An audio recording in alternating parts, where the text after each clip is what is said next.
Good morning students. आज हम लोग क्लास 7th की हिंदी में चतुर्था पाठ हास्य बाल कवि सम्मेलनम नामक पाठ के अर्थ को पढ़ेंगे।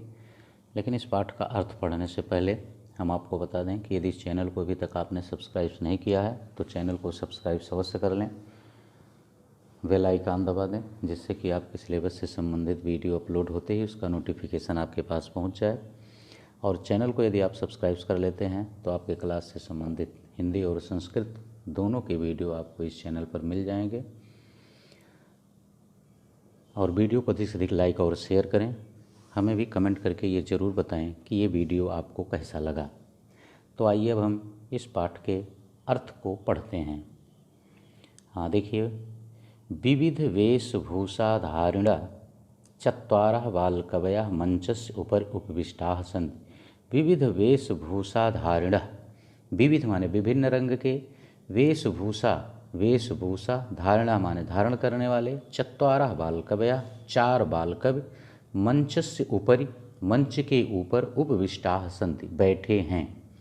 विभिन्न प्रकार की वेशभूषा धारण किए हुए चार बालकवि मंच के ऊपर बैठे हैं।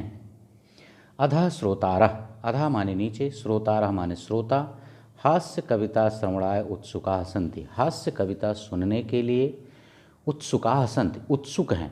च कोलाहलम कुर्वन्ति, और कोलाहल कर रहे हैं यानी शोर कर रहे हैं।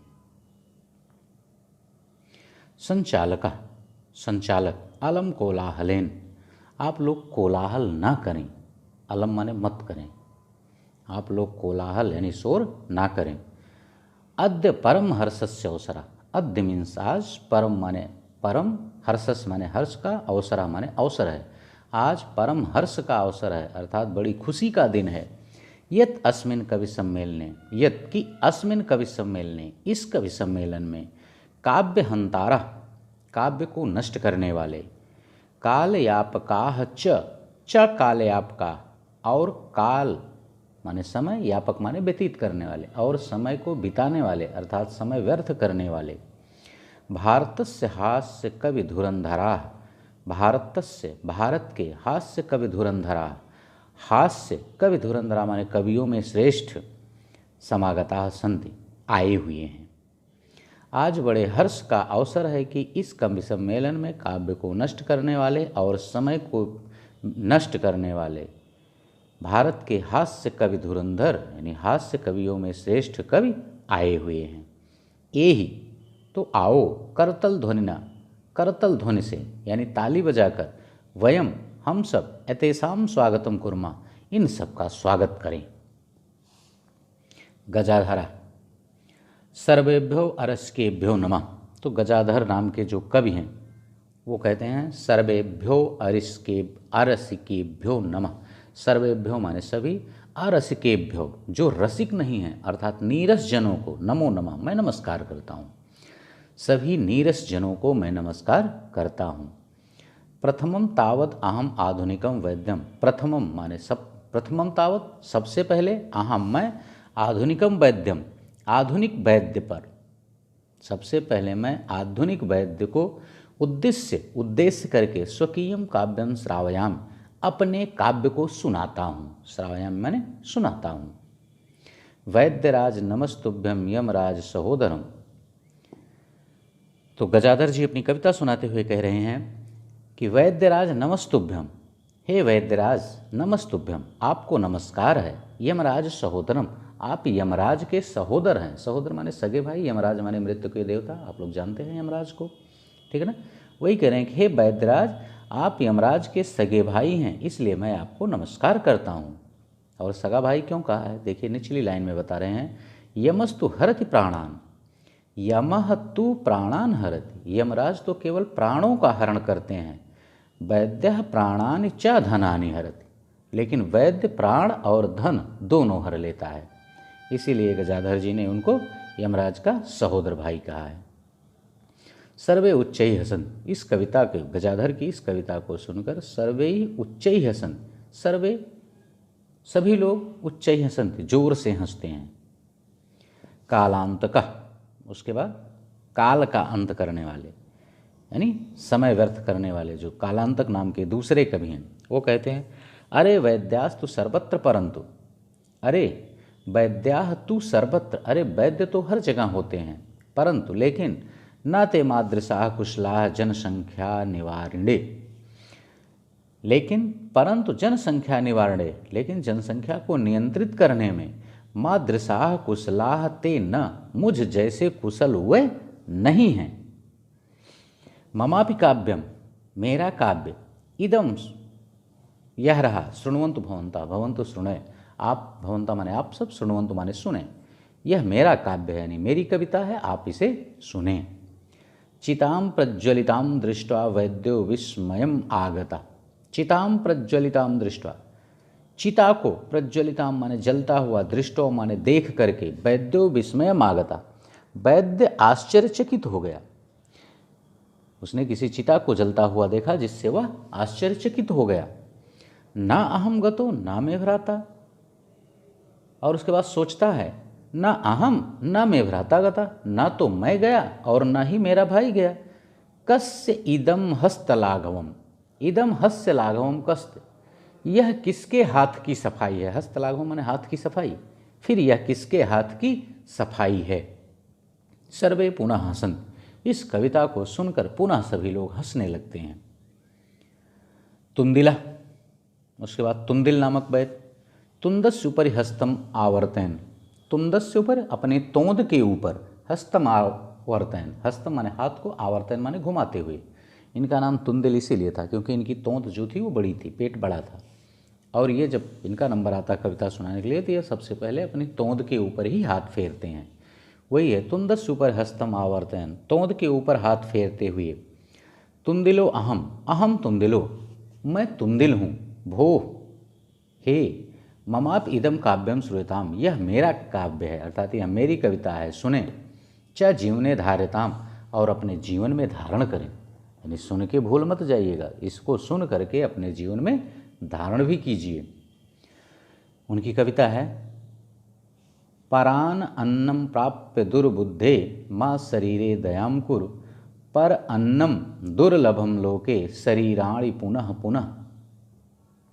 कह रहे हैं परान अन्नम, परा अन्नम, परा माने दूसरे के, अन्नम माने अनाज को, दूसरे के अनाज को प्राप्त, प्राप्त करके, दुर्बुद्धे, हे दुष्ट बुद्धि वाले, शरीरे दयाम माँ कुरु, शरीरे माने शरीर पर, दयाम माने दया, माँ माने मत, कुरु माने करो, हे दुष्ट बुद्धि, परा अन्नम प्राप्त शरीरे दयाम माँ कुरु, हे दुष्ट बुद्धि दूसरे के अनाज को प्राप्त करके अपने शरीर पर दया मत करो, क्योंकि परा अन्नम लोके दुर्लभम, लोके संसार में, परा अन्नम दूसरे का अनाज, दुर्लभम माने दुर्लभ है, अर्थात संसार में दूसरे का अनाज खाने को नहीं मिलता, वह बड़ा ही दुर्लभ है।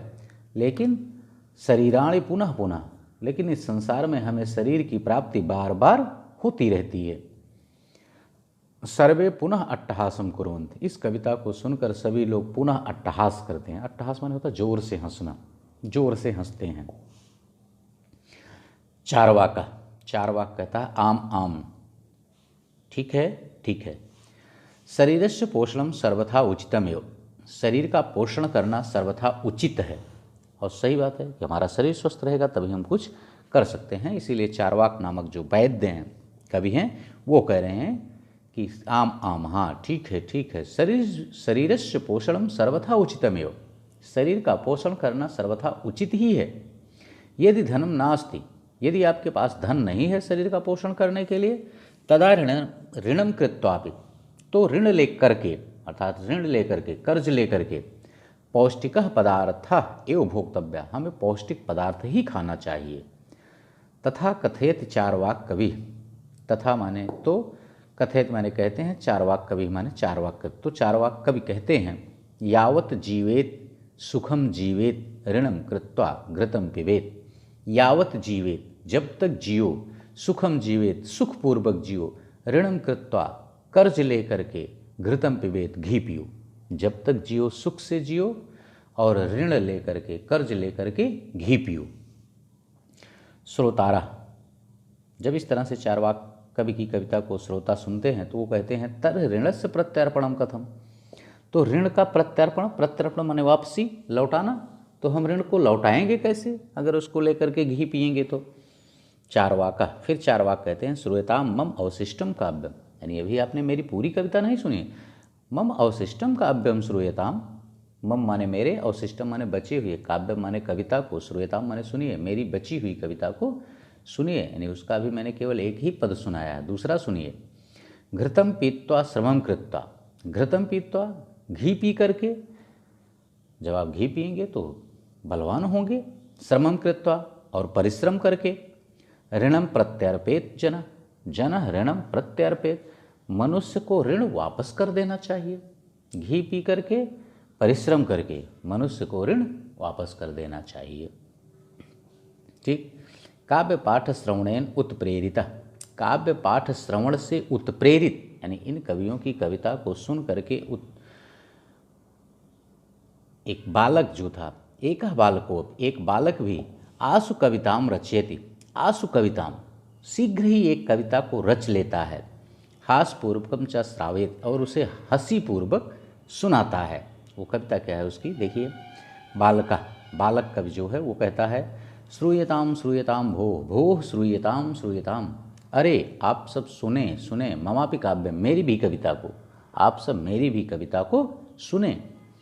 गजाधरम कविम चयो तुंदलिम भोज्यलोलुपम, कालांतकम तथा वैद्यम चारवाकम च नमाम्यहम। वह बालक कहता है गजाधरम कविम, गजाधर कवि को, चा एव तुंदलिम भोज्यलोलुपम, चा भोज्यलोलुपम तुंदलिम, और भोजन के लोलुप तुंदिल, कालांतकम तथा चारवाकम वैद्यम, कालांतक तथा चारवाक्य वैद्य को नमाम्यहम, मैं नमस्कार करता हूँ। कहता है कवि गजाधर और भोजन के लोलुप तुंदिल, कालांतक समय को व्यर्थ करने वाले, यानी सीधा आप कालांतक ही लिखेंगे, कालांतक तथा चारवाकम वैद्यम, चारवाक वैद्य को नमाम्यहम, मैं नमस्कार करता हूँ। काव्यम श्रावित्वा, कविता को सुना करके, हा हा हा इति कृत्वा हसति, हा हा हा करके हंसता है। अन्य चापि हसन्ति, चा अन्य अपि हसन्ति, और दूसरे लोग भी हंसते हैं। सर्वे गृहम गच्छन्ति, और उसके बाद सभी लोग घर जाते हैं। ओके बच्चों, ये पाठ का अर्थ जो है चतुर्था पाठा का यहीं पर समाप्त हो जाता है। ठीक है, ये अगले वीडियो में हम आपको अगले पाठ के अर्थ को लेकर आपके समक्ष उपस्थित होंगे। बस इस वीडियो में इतना ही, लेकिन इस चैनल को अभी तक आपने सब्सक्राइब नहीं किया है तो चैनल को अच्छी तरह, इस पाठ को अच्छी तरह से समझने के लिए चैनल को अवश्य सब्सक्राइब कर लें। Okay, thank you.